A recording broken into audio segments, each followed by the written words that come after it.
কোথায় যাচ্ছি বলো তো মা ছেলে মিলে? অনেক দূর দেশ। না না, মজা করছিলাম। অনেক দূর দেশ না, এই তো কলকাতা। তবে আমাদের মতন যারা গ্রামে থাকি তাদের কিন্তু কলকাতা মানেই অনেক বড় শহর, আর অনেক দূর দেশই বটে। কারণ আমাদের বাড়ি থেকে কলকাতা যেতে সমস্ত এনার্জি কিন্তু ট্রেনের মধ্যেই রেখে আসতে হয়। ট্রেনে 3 ঘন্টা জার্নি করে কলকাতায় পৌঁছেছিলাম। গেছিলাম ছেলেকে চিড়িয়াখানা দেখাবো বলে।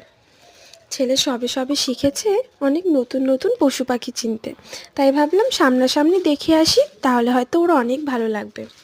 তো চিড়িয়াখানা থেকে বেরিয়েই বর বলল ভিক্টোরিয়া যাবে। তো আমি বললাম যে হ্যাঁ চলো, আগে তো কোনোদিন দেখার সৌভাগ্য হয়নি, চলো দেখে আসি। ওই যে বললাম অজপাড়া গায়ের বউ আর ছোট্ট শহরের মেয়ে, দেখবো কি করে এত সুন্দর জায়গা। তো সত্যি আমার ভীষণ ভালো লেগেছে এই জায়গাটা। আর আমার ছেলের তো কোনো কথাই হবে না, আসতেই চাইছিল না, ওখানে একদম বসে পড়ে খেলা শুরু করে দিয়েছিল। তো খুবই ভালো লেগেছিল আমার এই জায়গাটা। অনেকক্ষণ আমরা বসেও ছিলাম, তারপরে অনেক গল্প আর অনেক ফটো তুলেছিলাম। যদিও আমার বরের আবার ফটোতে অ্যালার্জি, কিন্তু ওই বউয়ের কথা তো রাখতেই হবে, আর কথা রাখতে গিয়ে ওই 2-1টা ফটো তুলেছিল। কিন্তু আমি তুলেছিলাম। এই যে সবাই কত রেস্ট করছে, শুয়ে পায়ের ওপর পা তুলে নানানভাবে বসে রয়েছে।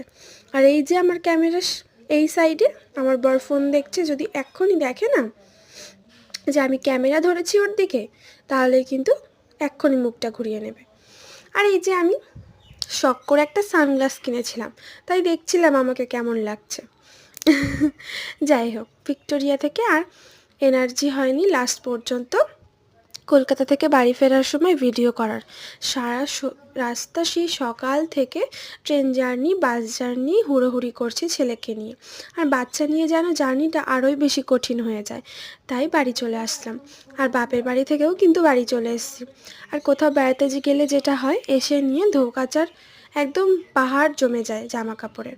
তো সেটাই করছিলাম, বসে বসে জামা কাপড় ভাঁজ করছিলাম। দেখো বাবার প্যান্ট, তারপরে ছেলের প্যান্ট, কতটুকু না, খুব সুন্দর সময়, সত্যি কথা একদম গোল্ডেন টাইম কাটাচ্ছি আমি। যাই হোক, কিছুদিন পর হাজব্যান্ড চলে যাবে, তখন আর ওর জামা কাপড়গুলো আমায় ভাঁজ করতে হবে না। আর তো জাস্ট হাতে গোনা কয়েকটা দিন, তারপরে আমি আর ছেলে এই ঘরটায় আবার একা হয়ে যাব। তিনজনা মিলে যে কতটা সুন্দর সুন্দর সময় কাটাচ্ছি, সত্যি সেগুলো নিয়েই আবার 6-7টা মাস আমাকে কাটাতে হবে। যাই হোক, অন্য কোনো ভিডিওতে আরও অনেক গল্প করব। টাটা, সবাই খুব ভালো থেকো।